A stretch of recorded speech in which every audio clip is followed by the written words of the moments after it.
Hello दोस्तों, आज हम शुरू करेंगे यूपी टीजीटी मैथ्स गति विज्ञान। क्योंकि हमें पता है कि 2026 में टीजीटी की बहुत सारी वैकेंसी आने वाली हैं और यदि हम आज से ही या अभी से ही तैयारी शुरू करेंगे तभी हमारी एक गवर्नमेंट जॉब पक्की हो पाएगी। तो शुरू करते हैं। आज का हमारा टॉपिक है गति विज्ञान। गति विज्ञान में सबसे पहला जो टॉपिक है सिलेबस के अनुसार वह है गुरुत्व के अधीन ऊर्ध्वाधर समतल में गति। सबसे पहले हमें समझना होगा कि गुरुत्व क्या होता है, वह इस गुरुत्व के अधीन ऊर्ध्वाधर समतल क्या होता है, वह उसमें गति। तो टॉपिक को बांट बांट कर हम देखते हैं। सबसे पहले गुरुत्व क्या होता है। गुरुत्व क्या है? गुरुत्व वह आकर्षण बल है जिससे पृथ्वी किसी भी वस्तु को अपने केंद्र की ओर खींचती है। मान लो कोई पृथ्वी है, मान लो ये एक पृथ्वी है और पृथ्वी सभी वस्तुओं को अपने केंद्र की ओर खींचती है, और यही जो खींचना है, यही जो आकर्षण बल है, यही क्या कहलाता है? गुरुत्व कहलाता है। आगे हमारा पॉइंट है कि ऊर्ध्वाधर समतल। ऊर्ध्वाधर समतल क्या होता है?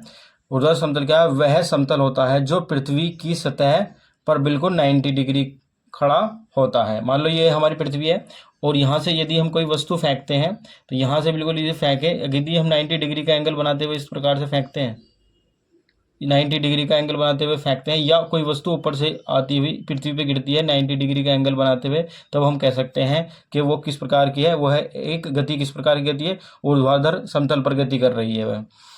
आगे का पॉइंट देखते हैं। आगे पॉइंट है गुरुत्वीय त्वरण।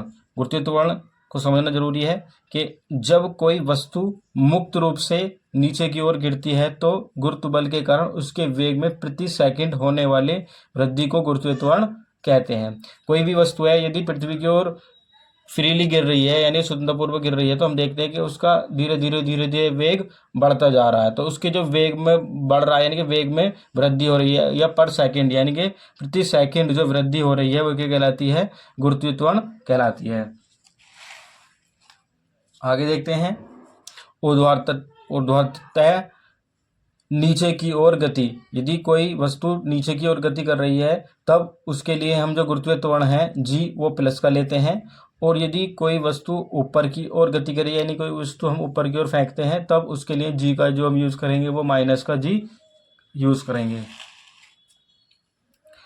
आगे एम के एस पद्धति में जो जी का मान होता है वो होता है 9.81 या 9.8 मीटर पर सेकेंड स्क्वायर, और सीजीएस पद्धति में जो जी का मान होता है वो होता है 981 या 980 सेंटीमीटर पर सेकेंड स्क्वायर। इसके सूत्र भी याद रखेंगे, सूत्र ही इम्पोर्टेंट हैं इसमें।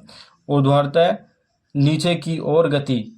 यदि कोई वस्तु नीचे की ओर गति करती है तब हम जी क्या लेते हैं? जी को हम प्लस लेते हैं। तब उसके जो सूत्र हो जाएंगे वो याद रखेंगे, v बराबर यू प्लस जी टी। अब यहाँ पर v यू जी टी सभी क्या है? तो मान लें ये देख रहे हैं हम यहाँ पर कोई वस्तु यहाँ पर रखी हुई है और यहाँ से वो गिर रही है नीचे की ओर, तो जो प्रारंभ में जो उसका वेग होता है उसे कहते हैं हम प्रारंभिक वेग u, और टी सेकंड बाद मान लें उसका वेग क्या है? v, इसको कहते हैं हम अंतिम वेग, और इसका जो त्वरण हो जाएगा वो प्लस का g हो जाएगा। तो इसमें v बराबर u प्लस जी टी, मतलब टी सेकंड में वो कितना वेग प्राप्त कर रहा है, तो v कैपिटल v हो जाएगा।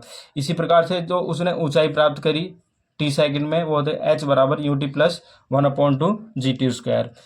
अगला फॉर्मूला है v स्क्वायर बराबर यू स्क्वायर प्लस 2gh। ये जो होती है इसको h बोलेंगे, जिसकी ऊंचाई है ये हो जाएगी h, इस छोटा h से। आगे टी सेकंड में चली गई दूरी। मान लो टी सेकंड मतलब 10वें सेकंड या 5वें सेकंड या चौथे सेकंड, मान लो कोई वस्तु यहाँ से गिर रही है और मान लो यहाँ पर ये होगा चौथा सेकंड, यानी कि 1 2 3 4, यानी चौथे सेकंड में, यानी यहाँ से लेके यहाँ तक, यानी इस चौथे सेकंड में उसने कितनी दूरी तय करी, तो इसका फॉर्मूला हो जाएगा you plus 1/2 ji 2t minus 1। और यदि कोई वस्तु स्वतंत्रतापूर्वक विरामावस्था से गिरती है तब उसके लिए u जो हम रखेंगे वो 0 रखेंगे। तब v जो हो जाएगा, यहाँ पर देख रहे हैं u तो 0 हो जाएगा, तो v बराबर कितना हो जाएगा? gt, व h बराबर हो जाएगा 1/2 gt स्क्वायर, व v स्क्वायर बराबर हो जाएगा 2gh।